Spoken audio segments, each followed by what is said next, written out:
ওয়ামা খালাকতুল জিন্না ওয়াল ইনসা ইল্লা লিয়াবুদুন। আল্লাহ রাব্বুল আলামিন বলেন, হে মানব জাতি, হে জিন জাতি, শোনো, আমি আল্লাহ রাব্বুল আলামিন তোমাদেরকে দুনিয়ার জীবনে প্রেরণ করেছি। দুনিয়ার জীবনে গিয়ে আমি আল্লাহ রাব্বুল আলামিনের ইবাদত করবে, দুনিয়ার জীবনে গিয়ে আমি আল্লাহ রাব্বুল আলামিনের বন্দিগি করবে, দুনিয়ার জীবনে গিয়ে আমি আল্লাহ রাব্বুল আলামিনের দাসত্ব করবে। এই জন্যে আমি আল্লাহ রাব্বুল আলামিন দুনিয়ার জীবনে তোমাদেরকে প্রেরণ করেছি। আল্লাহ রাব্বুল আলামিন অপর আয়াতের মধ্যে বলেন, ইন্নাল্লাহা মুস্তাখলিফুকুম ফিল আরদি ফায়ানজুরা কাইফা তা'মালুন। আল্লাহ রাব্বুল আলামিন বলেন, হে দুনিয়ার মানুষ শোনো, আমি আল্লাহ রাব্বুল আলামিন মৃত্যুর মাধ্যমে একদল মানুষকে দুনিয়া থেকে নিয়ে যাচ্ছি, আর একদল মানুষকে আমি আল্লাহ রাব্বুল আলামিন মায়ের গর্ভের মাধ্যমে দুনিয়ার মধ্যে প্রেরণ করছি। এই যে একটি পদ্ধতি, এই যে একটি নিয়ম, আমি আল্লাহ রাব্বুল আলামিন একদল মানুষকে দুনিয়া থেকে নিয়ে যাচ্ছি, আরেক দল মানুষকে দুনিয়ার জীবনে প্রেরণ করছি। ফায়ানজুরা কাইফা তা'মালুন। আমি আল্লাহ রাব্বুল আলামিন দেখব দুনিয়ার জীবনে তোমরা কেমন আমল করো। আল্লাহ রাব্বুল আলামিন অপর আয়াতে আরো সুন্দর করে বলেন, আল্লাযী খালাকাল মাউতা ওয়াল হায়াতা লিয়াবলুয়াকুম আইয়ুকুম আহসানু আমালা।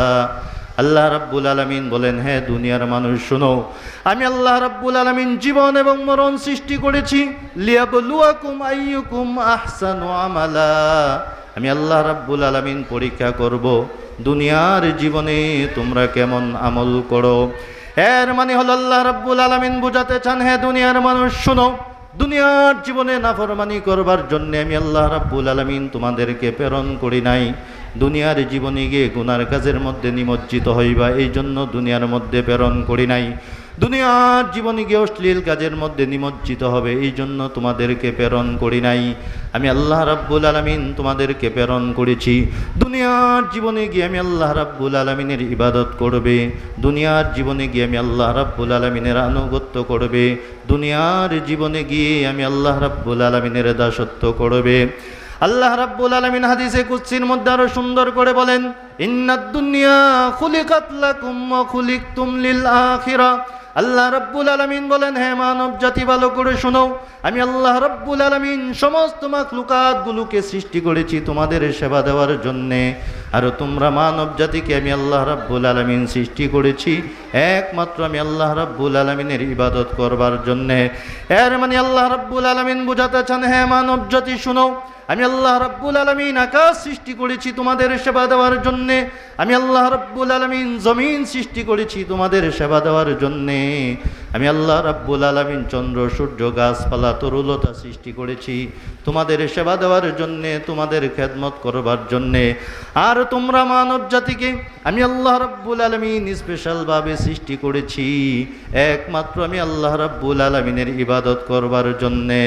এই জন্য কবি সুন্দর করে বলেন, আমল সে জিন্দগি বনতি হ্যাঁ জন্নত বি জাহান্নাম বি, या खाकी अपने फितरत में ना नारी है ना नूरी, आयशो इशरत के लिए इंसानी याद रख तू बंदा है मेहमान नहीं, याद हक दुनिया में सुबह वो शाम कर, जिसके लिए आया तू वो काम कर, जगह जी लगाने की दुनिया नहीं है, ये इबरत की जा है तमाशा नहीं है, अरे आकल न हूँ गाफिल तुझे दुनिया से जाना, खुदा के सामने एक दिन तुझे ये मुँह दिखाना। কবি সুন্দর করে বলছেন, হে দুনিয়ার মানুষ শুনো, আল্লাহ রাব্বুল আলামিন তোমাদেরকে মাটি দিয়ে তৈরি করেছে। এই মাটির তৈরি মানুষ যদি দুনিয়ার জীবনে নেক আমল করে, এই মাটির তৈরি মানুষ যদি দুনিয়ার জীবনে ভালো আমল করে, তাহলে এই মাটির তৈরি মানুষ কাল কিয়ামতের ময়দানে জান্নাত লাভ করতে পারবে। আর এই মাটির তৈরি মানুষ যদি দুনিয়ার জীবনে আল্লাহ রাব্বুল আলামিনের ইবাদত না করে, আল্লাহ রাব্বুল আলামিনের বন্দিগি না করে গুনার কাজের মধ্যে নিমজ্জিত হয়ে যায়, আল্লাহর নাফরমানির মধ্যে নিমজ্জিত হয়ে যায়, তাহলে এই মাটির তৈরি মানুষই কাল কিয়ামতের ময়দানে জাহান্নামের আগুনের মধ্যে জ্বলতে হবে। এই জন্য দুনিয়ার মধ্যে আল্লাহ রাব্বুল আলামিন আমাদেরকে যে টার্গেট নিয়ে, যে লক্ষ্য নিয়ে আল্লাহ রাব্বুল আলামিন আমাদেরকে প্রেরণ করেছেন, সেটি হচ্ছে দুনিয়ার জীবনে এসে আমরা আল্লাহ রাব্বুল আলামিনের আনুগত্য করব। দুনিয়ার জীবনে এসে আমরা আল্লাহ রাব্বুল আলামিনের বন্দেগী করব। এই জন্যই আল্লাহ রাব্বুল আলামিন আমাদেরকে পাঠিয়েছেন। অথচ আজকে অনেক মানুষ আছে যে আল্লাহ রাব্বুল আলামিন আমাদেরকে কিসের জন্য পাঠিয়েছেন সেই উদ্দেশ্য সম্পর্কে আমরা অজ্ঞ, সেই উদ্দেশ্য সম্পর্কে আমরা অজানা, আমরা জানিই না। অথচ আমরা বোঝার চেষ্টাও করি না যে আল্লাহ রাব্বুল আলামিন আমাদেরকে কেন পাঠিয়েছেন। দুনিয়ার জীবনে দেখবেন অনেক মানুষ আছে যারা এই সমস্ত কথা বলে যে খাও দাও ফুর্তি করো, দুনিয়াটা মস্ত বড়, খাও দাও ফুর্তি করো। এই সমস্ত কথা অনেক মানুষ বলে। এটা তারাই বলতে পারে যারা কোরআনকে বিশ্বাস করে না, যারা কবরের জগৎকে বিশ্বাস করে না, যারা আখিরাতকে বিশ্বাস করে না, তারাই বলতে পারে যে আল্লাহ রাব্বুল আলামিন এই দুনিয়ার মধ্যে তাদেরকে রং তামাশা করবার জন্য প্রেরণ করেছেন। আমি তো বিশ্বাস করি যেই সমস্ত মুসলমান কবরকে বিশ্বাস করে, যেই সমস্ত মুসলমান আখিরাতকে বিশ্বাস করে, যেই সমস্ত মুসলমান কোরআনকে বিশ্বাস করে, আল্লাহ রাব্বুল আলামিনকে বিশ্বাস করে, তারা তো এটা বিশ্বাস করে এই দুনিয়ার জীবনে আল্লাহ রাব্বুল আলামিন আমাকে প্রেরণ করেছেন আল্লাহর আনুগত্য করবার জন্যে, আল্লাহর বিধানকে পালন করবার জন্যে। দুনিয়ার জীবনে আল্লাহ রাব্বুল আলামিন আমাকে প্রেরণ করেছেন নামাজ পড়বার জন্যে, রোজা রাখার জন্যে, হজ করবার জন্যে, যাকাত দেওয়ার জন্য, ইবাদতের মাধ্যমে কাল কিয়ামতের ময়দানে যেন আমি আমার জান্নাতকে সুসজ্জিত করতে পারি। এই জন্যই আল্লাহ রাব্বুল আলামিন আমাদেরকে পাঠিয়েছেন, ঠিক কিনা? কিন্তু দুনিয়ার মধ্যে অনেক মানুষ আছে যারা তাদের উদ্দেশ্য সম্পর্কেই জানে না। তারা মনে করে যে দুনিয়ার জীবনে আল্লাহ রাব্বুল আলামিন তাদেরকে রং তামাশা করবার জন্যই প্রেরণ করেছেন, এরকমভাবেই তার চলাফেরা দেখে বোঝা যায়। আবার অনেক মানুষ আছে তারা বলে যে দুনিয়ার মধ্যে একটা গাড়ি, দুনিয়ার মধ্যে একটা নারী, দুনিয়ার মধ্যে একটা বাড়ি হইলেই সে সফল কাম। আসলে কি এটা সফলতার মানদণ্ড? দুনিয়ার মধ্যে এটা সফলতার মানদণ্ড নয়। আপনার অনেক টাকা পয়সা আছে, এটা সফলতার মানদণ্ড হতে পারে না। আপনার অনেক টাকা পয়সা আছে, আপনার অনেক অট্টালিকা আছে, এটা সফলতার মানদণ্ড হতে পারে না। আপনার অনেক পদ পদবি আছে, এটা সফলতার মানদণ্ড হতে পারে না। আপনার অনেক ক্ষমতা আছে, এটা সফলতার মানদণ্ড হতে পারে না। সফলতার মানদণ্ড আল্লাহ রাব্বুল আলামিন কোরআনে কারিমের মধ্যে বলে দিয়েছেন, যে ব্যক্তি দুনিয়ার জীবনে নেক আমল করে কাল কিয়ামতের ময়দানে জাহান্নামের আগুন থেকে মুক্তি পেয়ে জান্নাত লাভ করতে পারবে, সেই হচ্ছে চূড়ান্ত সফল। এজন্য আমরা যদি চূড়ান্ত সফল হতে চাই, আমরা যদি প্রকৃত সফল মানুষ হতে চাই, তাহলে দুনিয়ার জীবনে যেই কাজটা আমাদের করা লাগবে সেটা হচ্ছে দুনিয়ার জীবনে আমাদেরকে ইবাদত করা লাগবে, দুনিয়ার জীবনে নেক আমল করা লাগবে, দুনিয়ার জীবনে আল্লাহ রাব্বুল আলামিনের আনুগত্য করা লাগবে। যেই নেক আমলের বিনিময় কাল কিয়ামতের ময়দানে আমার জীবনটা সুন্দর হবে, আমার জীবনটা সুসজ্জিত হবে। নেক আমল যারা করবে তাদের পরকালটা সুন্দর হবে। যারা দুনিয়ার জীবনে নেক আমল করবে না, যারা দুনিয়ার জীবনে নাফরমানির মধ্যে লিপ্ত হয়ে যাবে, কাল কিয়ামতের ময়দানে তাদের ঠিকানা জাহান্নাম ছাড়া কিছুই হবে না। এজন্য আমাদের সমাজের মধ্যে অনেক মানুষ আছে যারা মনে করে যে আমার ছেলে ইউরোপে থাকে, এটাই প্রকৃত সফল। অথবা অনেক মানুষ মনে করে যে আমার ছেলে অনেক টাকা রোজগার করে, এটাই হচ্ছে মনে হয় প্রকৃত সফলতা। আসলে এটা গর্ব করার বিষয় নয়। আপনার ছেলে অনেক টাকা রুজি করে, আপনার ছেলের অনেক বড় পদ আছে, আপনার ছেলের অনেক বড় পদবি আছে, আপনার ছেলের অট্টালিকা আছে, এটা প্রকৃত সফলতা নয়, এটা গর্বের বিষয় নয়। গর্বের বিষয় হচ্ছে যে আমার সন্তানের আদর্শ ভালো, আমার সন্তানের ক্যারেক্টার ভালো, আমার ছেলে নামাজি, আমার ছেলে নামাজি, আমার ছেলে তাহাজ্জুদ পড়ে, আমার ছেলের আদর্শ ভালো, আমার ছেলের ক্যারেক্টার ভালো, এটাই হচ্ছে প্রকৃত গর্বের বিষয়। একটা মানুষ তার সন্তানকে নিয়ে তখনই সে গর্ব করতে পারবে যখন তার সন্তান কোরআন অনুযায়ী নিজের জীবন পরিচালনা করবে, যখন একটা সন্তান রাসূল সাল্লাল্লাহু আলাইহি ওয়াসাল্লামের আদর্শের মাধ্যমে তার জীবনকে পরিচালনা করবে, তার ক্যারেক্টার যখন ভালো হবে, তার আদর্শ যখন সুন্দর হবে, তখনই একটা বাবা সন্তানকে নিয়ে গর্ব করতে পারে। সুতরাং আমরা পিতা যারা আছি, আমরা এমন সন্তান বানাবো যেই সন্তানকে নিয়ে আমরা গর্ব করতে পারি। আমি দুনিয়া থেকে চলে যাব, কিন্তু আমার সন্তান আমার জন্য নামাজ পড়ে দোয়া করবে।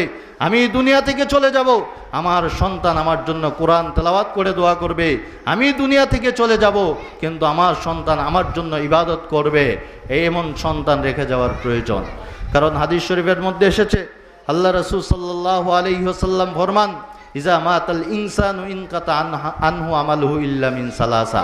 যখন কোনো মানুষ দুনিয়া থেকে চলে যায়, তার সমস্ত আমল বন্ধ হয়ে যায়। কিন্তু দুনিয়ার জীবনে সে যখন কবরের মধ্যে চলে যায়, তার সমস্ত আমল বন্ধ হয়ে যায়, কোনো আমল কবরের মধ্যে আর যায় না। কিন্তু তিনটি জিনিস সে যদি দুনিয়ার জীবনে করে যেতে পারে, কবরের মধ্যে বসে বসে সে তার সওয়াব পেতে পারে। এর মধ্যে একটি হচ্ছে ওয়ালাদিন সালিহিন ইয়াদউ লাহু। যদি নেককার সন্তান দুনিয়ার জীবনে রেখে যায়, তাহলে এই নেককার সন্তান যদি তার জন্য দোয়া করে, সে কবরের মধ্যে বসে বসে তার সওয়াব পেতে পারে।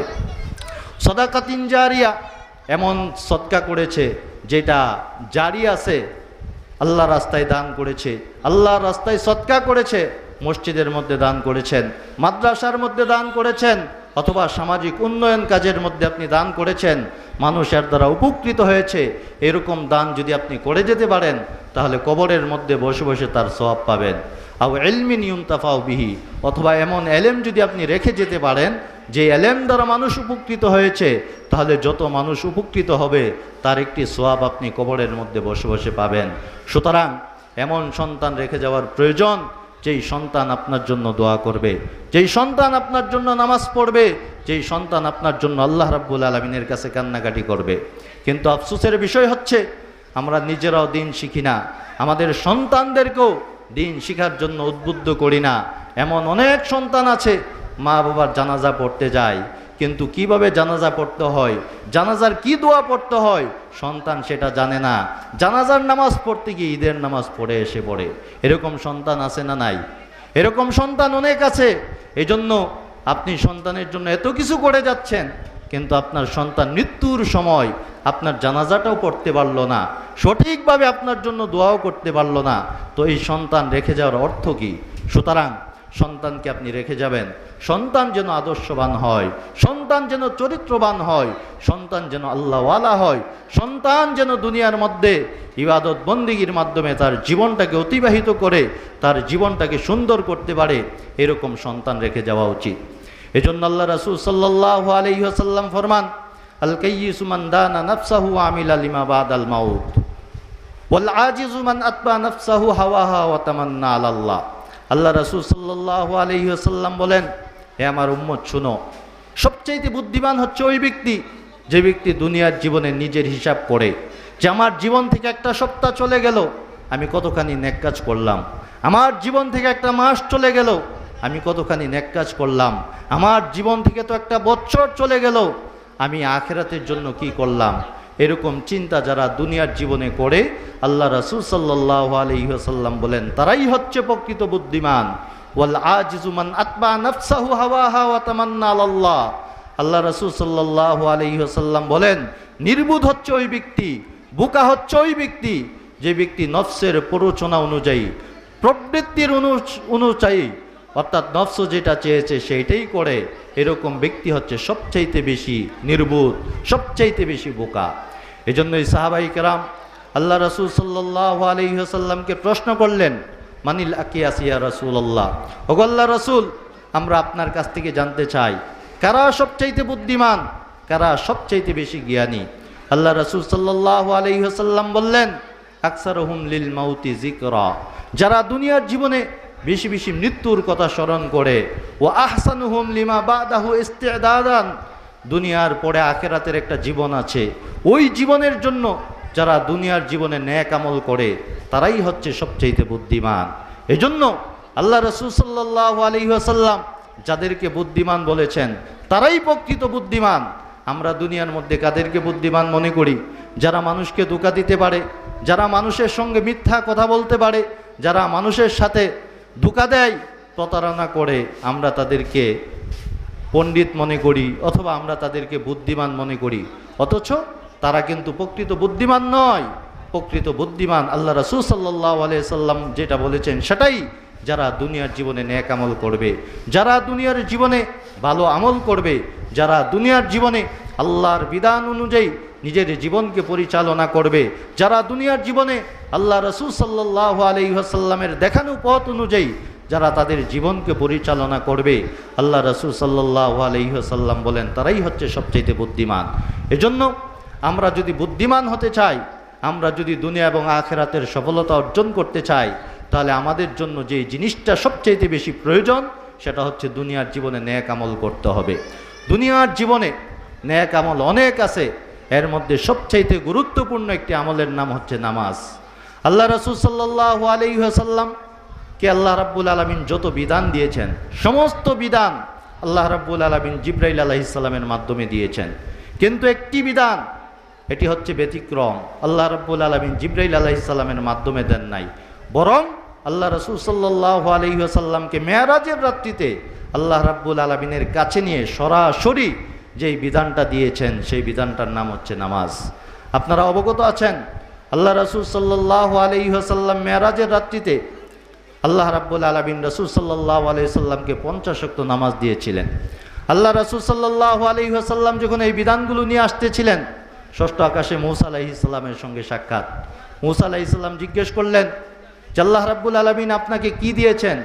আল্লাহ রাসূল সাল্লাল্লাহু আলাইহি ওয়াসাল্লাম বললেন যে আল্লাহ রাব্বুল আলামিন খুশি হয়ে আমার উম্মতের জন্য 50 ওয়াক্ত নামাজ নির্ধারণ করে দিয়েছেন।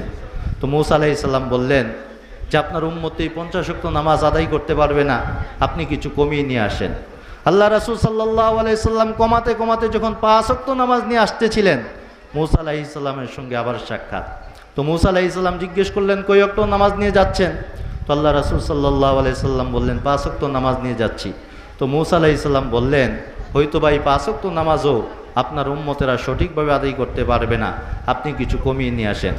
আল্লাহ রাসূল সাল্লাল্লাহু আলাইহি সাল্লাম বললেন যে না, আমার লজ্জা হয়, আল্লাহ রাব্বুল আলামিন 50 ওয়াক্ত নামাজ দিয়েছে, আমি কমাতে কমাতে 5 ওয়াক্ত নামাজ নিয়ে যাচ্ছি, আর কমানোর জন্যে আমি আল্লাহ রাব্বুল আলামিনের কাছে যেতে পারবো না। আল্লাহ রাব্বুল আলামিন রাসূলের সেই মনোভাব বুঝতে পারলেন।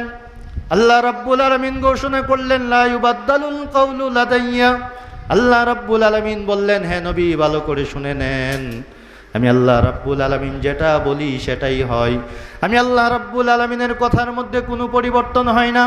আমি আল্লাহ রাব্বুল আলামিন যেহেতু ঘোষণা করেছি 50 ওয়াক্ত নামাজের কথা, ভালো করে শুনে নেন, আপনার কোনো বান্দা যদি সঠিকভাবে এই নামাজগুলো আদায় করে, আমি আল্লাহ রাব্বুল আলামিন তার আমল নামায় 50 ওয়াক্ত নামাজের সওয়াব লিখে দিব। এই নামাজের কত গুরুত্ব আল্লাহ রাসূল সাল্লাল্লাহু আলাইহি ওয়াসাল্লাম বলেন হে আমার উম্মত শুনো, খামসু সালাওয়াতিন কাতাবাহুন্নাল্লাহু আযজা ওয়া জাল্লা। 5 ওয়াক্ত নামাজ আল্লাহ রাব্বুল আলামিন উম্মতের জন্য ফরজ করে দিয়েছেন। কোনো বান্দা যদি সঠিকভাবে 5 ওয়াক্ত নামাজ আদায় করে, আল্লাহ রাব্বুল আলামিনের পক্ষ থেকে ওয়াদা রয়েছে, আল্লাহ রাব্বুল আলামিনের পক্ষ থেকে প্রতিশ্রুতি রয়েছে, যে ব্যক্তি সঠিকভাবে এই নামাজগুলো আদায় করবে ওই ব্যক্তিকে কাল কিয়ামতের ময়দানে আল্লাহ রাব্বুল আলামিন জান্নাতে প্রবেশ করিয়ে দিবেন। শুধু তাই নয়, আল্লাহ রাসূল সাল্লাল্লাহু আলাইহি ওয়াসাল্লাম বলেন হে আমার উম্মত শুনো, আউয়ালু মা ইউহাসাবু বিহিল আবদু ইয়াউমাল কিয়ামাতিস সালাহ ফাইন সালুহাত ফাকাদ আফলা ওয়া ইন ফাসাদাত ফাকাদ খাব। আল্লাহ রাব্বুল আলামিনের রাসূল সাল্লাল্লাহু আলাইহি ওয়াসাল্লাম বলেন হে আমার উম্মত শুনো, কাল কিয়ামতের ময়দানে আল্লাহ রাব্বুল আলামিন সর্বপ্রথম নামাজের হিসাব নেবেন। কোনো বান্দার যদি নামাজের হিসাব সঠিক হয়ে যায়, তার অন্যান্য হিসাবও সঠিক হয়ে যাবে। আর কোনো বান্দার যদি নামাজের হিসাবের মধ্যে গরমিল হয়ে যায়, তাহলে তার অন্যান্য হিসাবের মধ্যেও গরমিল হয়ে যাবে। আল্লাহ রাসূল সাল্লাল্লাহু আলাইহি ওয়াসাল্লাম বলেন হে আমার উম্মত শুনো, আন্নাহু যাকারাস সালাতা ইয়াওমান ফাকালা মান হাফাযা আলাইহা কানাত লাহু নূরান ওয়া বুরহানান ওয়া নাজাতান ইয়াওমাল কিয়ামা ওয়া মান লাম ইউহাফিজ আলাইহা লাম তাকুন লাহা নূরুন ওয়ালা বুরহানুন ওয়া কানা ইয়াওমাল কিয়ামাতি মা কারুনা ওয়া ফিরআউনা ওয়া হামান। আল্লাহ রাসূল সাল্লাল্লাহু আলাইহি ওয়াসাল্লাম বলেন হে আমার উম্মত শুনো, যারা দুনিয়ার জীবনে নামাজ আদায় করবে, এই নামাজগুলো কাল কিয়ামতের ময়দানে তার জন্য দলিল হয়ে যাবে, তার জন্য প্রমাণ হয়ে যাবে। এই নামাজগুলো কাল কিয়ামতের ময়দানে তাকে আল্লাহর জান্নাতে নিয়ে যাবে। আর যে ব্যক্তি দুনিয়ার জীবনে নামাজ পড়বে না, কাল কিয়ামতের ময়দানে তার কোনো দলিল থাকবে না, তার কোনো প্রমাণ থাকবে না। কাল কিয়ামতের ময়দানে বেনামাজিদের হাসর হবে ফেরাউনের সঙ্গে, আবু জাহেলের সঙ্গে, নাউজুবিল্লাহি মিন যালিক। আল্লাহ রাসূল সাল্লাল্লাহু আলাইহি সাল্লাম এই হাদিসের মধ্যে অত্যন্ত কঠোরভাবে বলেছেন, হে আমার উম্মত শুনো, যদি তুমি নামাজ পড়ো, এই নামাজগুলো কাল কিয়ামতের ময়দানে তোমার জন্য দলিল হবে, তোমার জন্য প্রমাণ হবে। এই নামাজগুলো কাল কিয়ামতের ময়দানে তোমাকে আল্লাহর জান্নাতে পৌঁছিয়ে দিবে। আর যদি তুমি নামাজ না পড়ো, তাহলে কাল কিয়ামতের ময়দানে তোমার কোনো দলিল থাকবে না, তোমার কোনো প্রমাণ থাকবে না। বেনামাজির হাসর কাল কিয়ামতের ময়দানে ফেরাউনের সঙ্গে হবে, বেনামাজিদের হাসর কাল কিয়ামতের ময়দানে আবু জাহেলের সঙ্গে হবে, নাউজুবিল্লাহি মিন যালিক। আমরা রাসূল সাল্লাল্লাহু আলাইহি সাল্লামের উম্মত, আমরা চাই আমাদের হাসর যেন রাসূল সাল্লাল্লাহু আলাইহি সাল্লামের সঙ্গে হোক, ঠিক কিনা? যদি আমরা চাই যে রাসূল সাল্লাল্লাহু আলাইহি সাল্লামের সঙ্গে আমাদের হাসর হোক, তাহলে নামাজ আদায় করতে হবে। তার প্রমাণ হাদিস শরীফের মধ্যে এসেছে।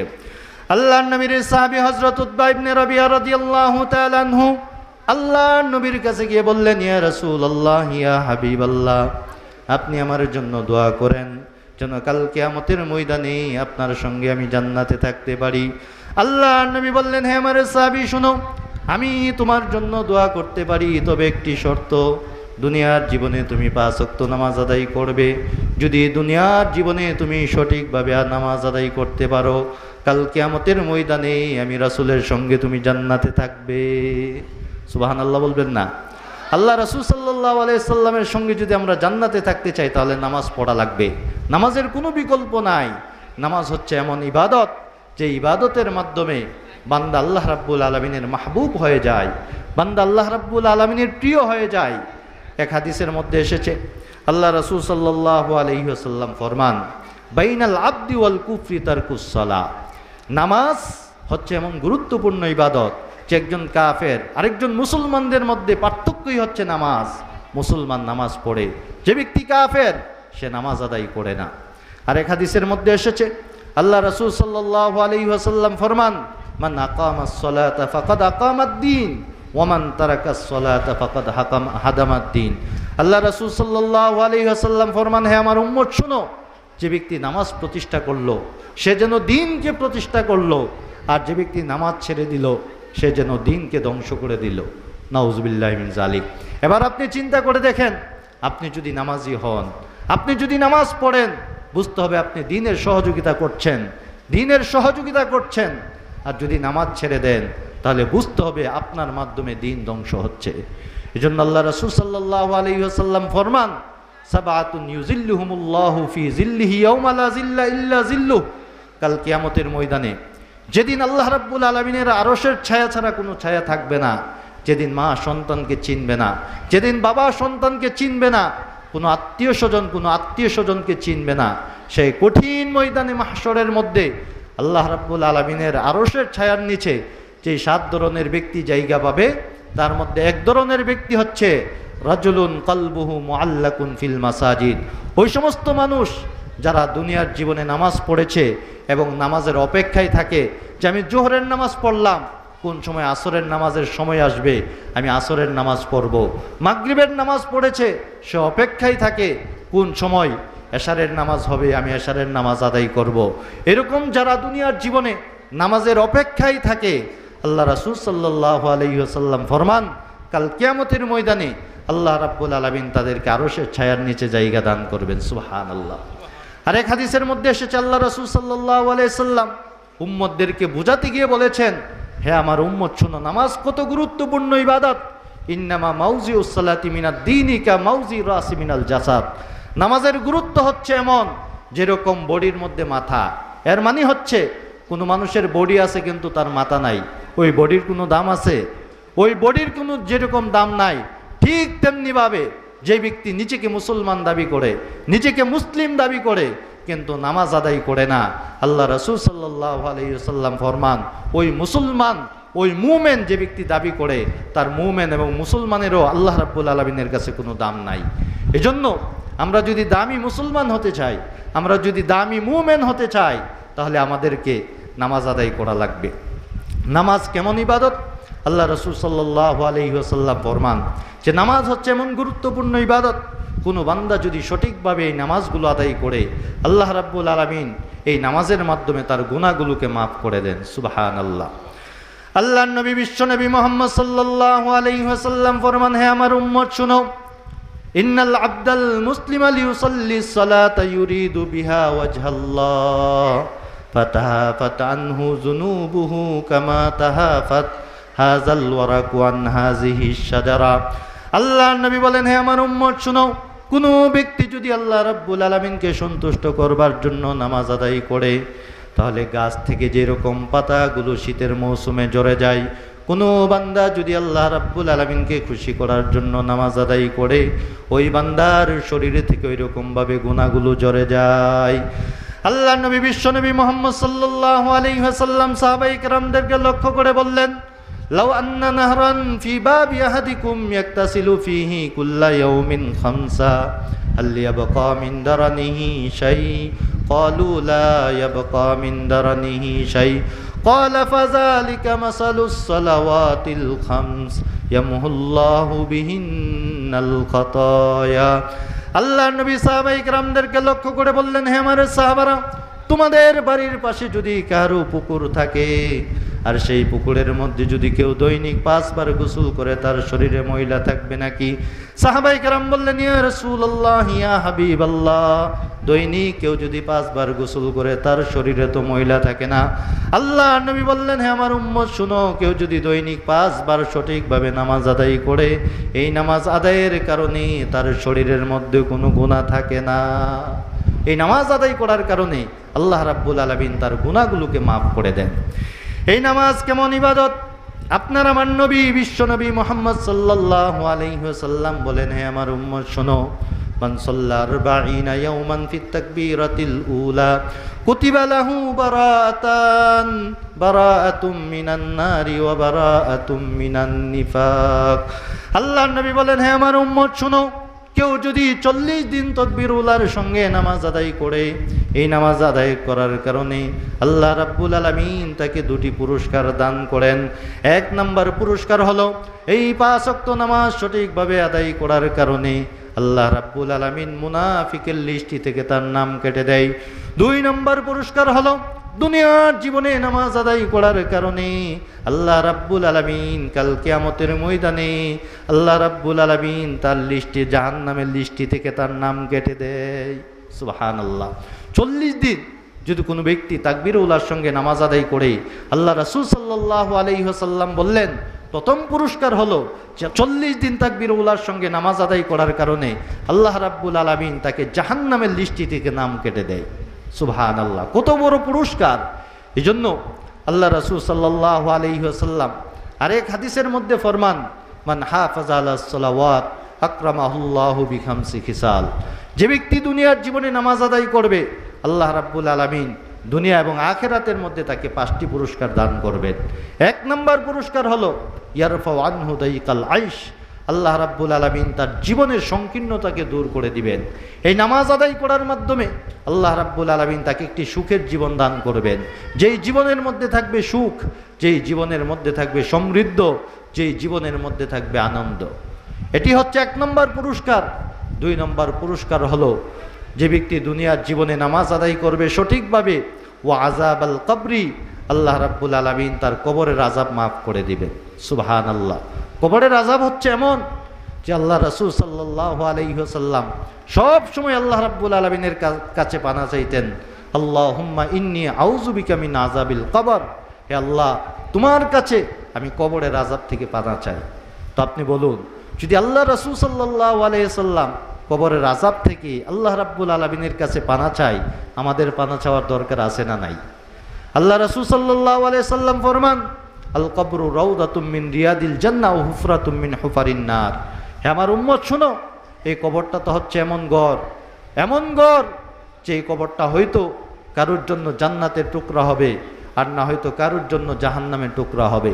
যে ব্যক্তি দুনিয়ার জীবনে নামাজ আদায় করবে, যে ব্যক্তি দুনিয়ার জীবনে ইবাদত করবে, ওই ব্যক্তির জন্য কবরটা হবে জান্নাতের টুকরা। আর যে ব্যক্তি দুনিয়ার জীবনে ইবাদত করবে না, যে ব্যক্তি দুনিয়ার জীবনে আল্লাহর বন্দেগী করবে না, যে ব্যক্তি দুনিয়ার জীবনে আল্লাহর দাসত্ব করবে না, কবরটা তার জন্য হবে জাহান্নামের টুকরা। কবর কেমন ঘর? হাদিস শরীফের মধ্যে এসেছে, কবর মানুষকে ডেকে ডেকে বলে, হে দুনিয়ার মানুষ শুনো, আমি কিন্তু সাধারণ কোনো ঘর নই। আনা বাইতুল ওয়াহদা, আমি হচ্ছে এমন ঘর যেই ঘরের মধ্যে তোমাকে অনন্তকাল দীর্ঘ একটি সময় একা একা থাকতে হবে। আনা বাইতুদ দুদ, আমি হচ্ছে এমন ঘর যেই ঘরের মধ্যে থাকবে পোকামাকড়, যেই ঘরের মধ্যে থাকবে সাপ বিচ্ছু। আনা বাইতুল গুরবা, আমি হচ্ছে এমন ঘর যেই ঘরটা হচ্ছে আতঙ্কের ঘর। আনা বাইতুত তুরাব, আমি হচ্ছে এমন ঘর, আমি হচ্ছি মাটির ঘর। দুনিয়ার জীবনে আপনাকে যদি একটা কামরার মধ্যে রেখে দেওয়া হয়, আর যদি বলা হয় যে এই ঘরের মধ্যে বিষাক্ত একটি সাপ আছে, তাহলে আপনি কি সেই রুমের মধ্যে থাকতে পারবেন? সেই রুমের মধ্যে থাকা সম্ভব নয়। দুনিয়ার জীবনে আমরা একা থাকতে পারি না, বন্ধু বান্ধব ছাড়া, আত্মীয় স্বজন ছাড়া, পরিবার পরিজন ছাড়া থাকতে পারি না। কিন্তু কবরের মধ্যে কোনো আত্মীয় স্বজন থাকবে না, পরিবারের মধ্যে কেউ থাকবে না। পরিবারের মধ্যে থাকবে, কবরের মধ্যে শুধু থাকবে আপনার নেক আমল। যদি দুনিয়ার জীবনে নেক আমল করে যেতে পারেন, তাহলে আপনার কবরটা সুন্দর হবে। আর যদি দুনিয়ার জীবনে নেক আমল না করেন, তাহলে এই কবরটাই হবে জাহান্নামের টুকরা। এজন্য আপনার কবরটাকে যদি আপনি সুসজ্জিত করতে চান, আপনার কবরটা যদি জান্নাতের টুকরা বানাতে চান, তাহলে দুনিয়ার জীবনে নেক আমল করা লাগবে। এজন্য আল্লাহ রাসূল সাল্লাল্লাহু আলাইহি সাল্লাম বলেন, যে ব্যক্তি দুনিয়ার জীবনে নেক আমল করবে, আল্লাহ রাব্বুল আলামিন 1 নম্বর পুরস্কার তাকে দান করবেন, যে আল্লাহ রাব্বুল আলামিন তাকে একটি সুন্দর জীবন দান করবেন, যেই জীবনের মধ্যে থাকবে সুখ, যেই জীবনের মধ্যে থাকবে শান্তি। 2 নম্বর পুরস্কার হচ্ছে নামাজ আদায় করার কারণে আল্লাহ রাব্বুল আলামিন তাকে কবরের আযাব থেকে মুক্ত করে দিবেন।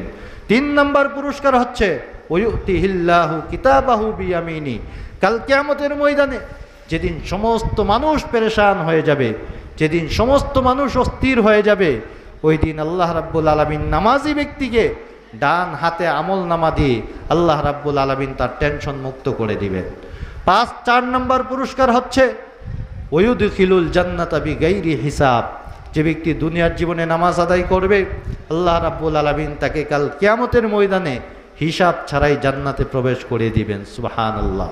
হাদিস শরীফের মধ্যে এসেছে, আম্মা জান আয়েশা সিদ্দিকা রাদিয়াল্লাহু তাআলা আনহা বলেন, মান নুকিশাল হিসাব ফাকাদ হালাক। কাল কিয়ামতের ময়দানে আল্লাহ রাব্বুল আলামিন যে বান্দার হিসাব নিতে আরম্ভ করবে, যে তুমি আজকে হিসাব দিয়ে জান্নাতে যেতে হবে, ওই বান্দা কাল কিয়ামতের ময়দানে ধ্বংস হয়ে যাবে। সে হিসাব দিয়ে কাল কিয়ামতের ময়দানে আল্লাহ রাব্বুল আলামিনের কাছ থেকে পার পেতে পারবে না। কিন্তু যে ব্যক্তি দুনিয়ার জীবনে নামাজ আদায় করবে, নামাজ আদায় করার কারণে আল্লাহ রাব্বুল আলামিন কাল কিয়ামতের ময়দানে তাকে হিসাব ছাড়াই জান্নাতে প্রবেশ করিয়ে দিবেন। সুবহানাল্লাহ। 5 নম্বর পুরস্কার হলো ওয়ামুররু কাল বারক, কাল কিয়ামতের ময়দানে নামাজ আদায় করার কারণে আল্লাহ রাব্বুল আলামিন বিজলির নেই তাকে পুল সিরাত পার করে দিবেন।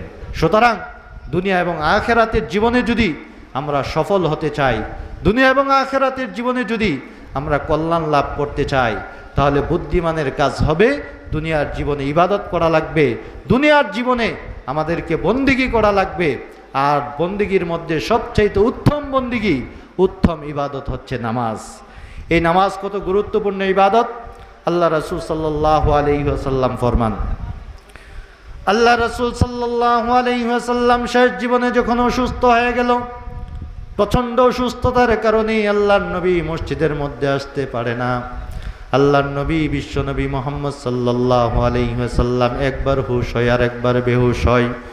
আল্লাহর নবীর যখন হুশ আসলো, আল্লাহর নবী জিজ্ঞেস করলেন, গো আয়েশা, মসজিদে নববীর মধ্যে কি হচ্ছে?